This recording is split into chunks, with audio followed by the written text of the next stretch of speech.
Hello and welcome to my channel. Today we're doing an hauling. Today I will be doing a book haul.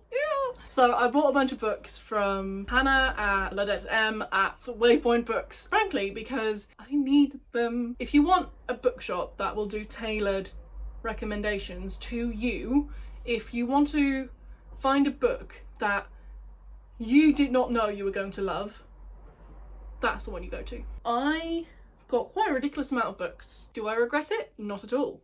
Not at all. But that does mean that I'm going to have to split this up into two.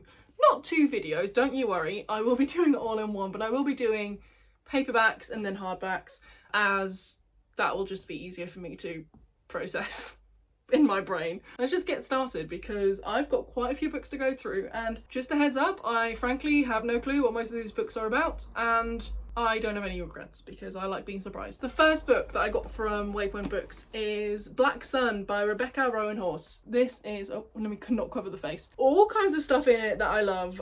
So it's got like gods, and it kind of felt like when it got described to me, it felt a little bit D&D like. Don't know if that's accurate.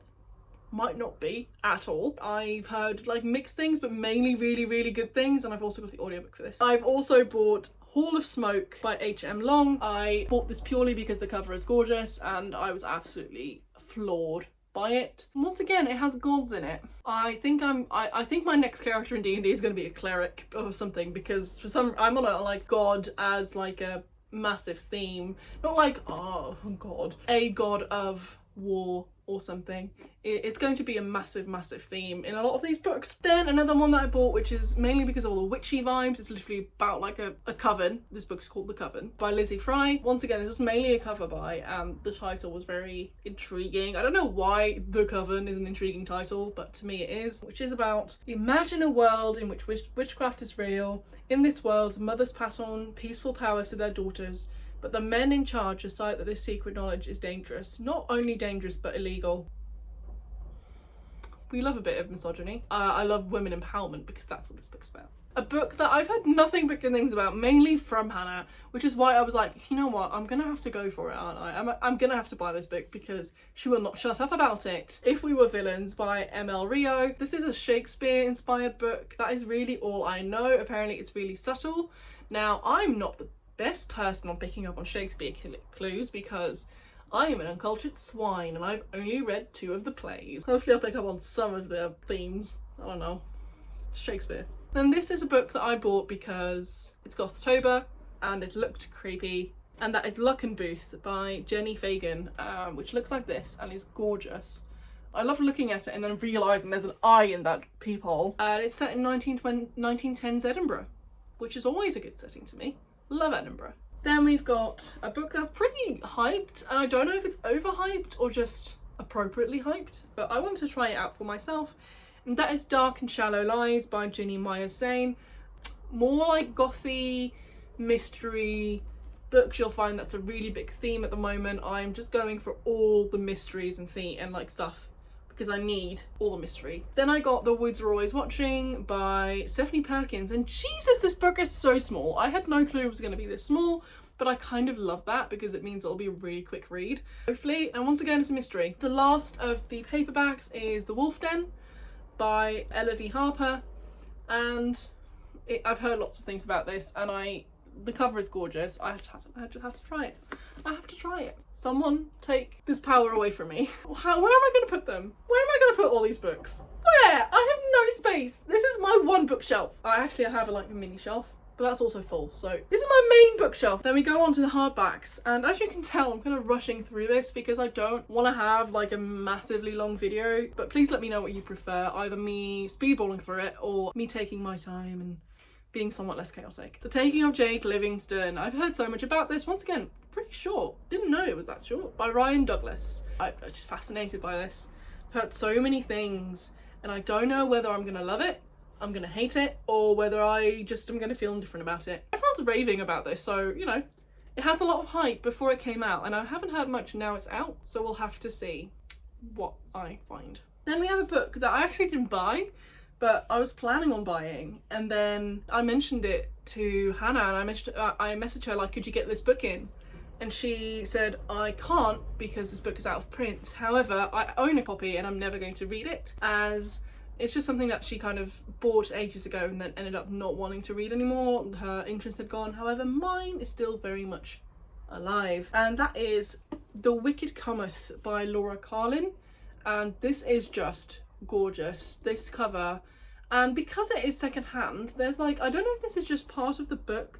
I think part of it is part of the book, but it's a little bit weathered, but I love that for it. Like, I know that the pages are slightly yellows because Hannah's had it for a while, but I love that for this book because it makes it feel old and weathered and like someone's loved it before me. So on the back it says, something wicked is crawling through the heart of London, but we have no need to protect ourselves from the bad sort because we are the bad sort.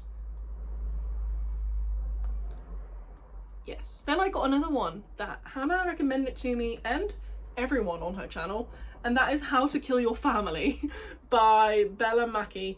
And it's basically about a woman who's falsely imprisoned for killing someone when in fact she has killed her entire family. And Hannah has told me that if I don't like this, we cannot be friends anymore. So I'm really hoping to like this because she's one of my closest friends. Then we have the most gorgeous cover of all of these. Although most of these covers are really pretty, I think this one has to be my favourite, and that is Certain Dark Things by Sylvia Moreno Garcia.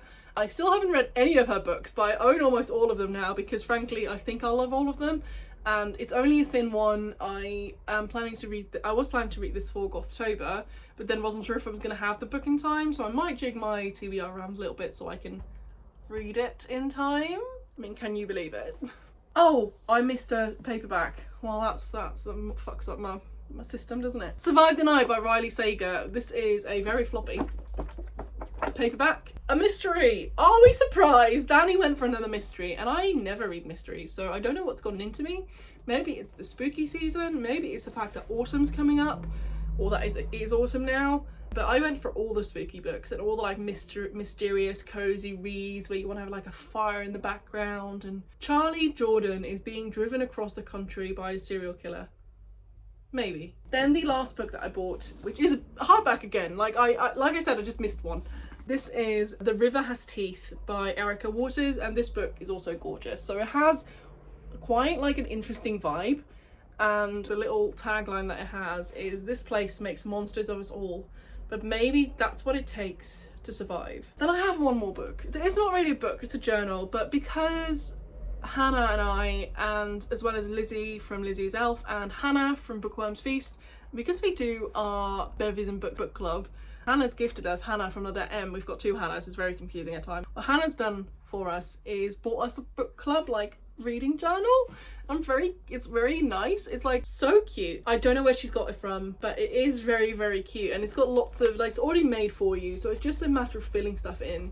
And as someone who every year starts a bullet journal and never finishes it, I think this will be perfect for me to actually keep up with it. So if you are interested in joining Bevies and Books, the premise is that we read a book every month that fits a certain prompt, and those prompts are based off of a drink. So for instance, for last month we chose a martini, and we at the live show we all had a martini, and the reason that we chose a martini was because the prompt was, well, rather the other way around, but the prompt was organised crime, shaken not stirred, Bond, organised crime. That's how we got to it. This will just be really good for logging it. I will put the links to the like spreadsheet and stuff for Bevies and Books down below in the description, so feel free to check it out. We do it every month. This month is horror because of course it is October and spooky season and all of that, but we will not be doing it on our usual last Sunday of the month, so just a heads up, we will be doing it the Sunday before last at 7 o'clock on this channel. So come and hang out with us. We will have some special guests which will be very exciting. Come join us.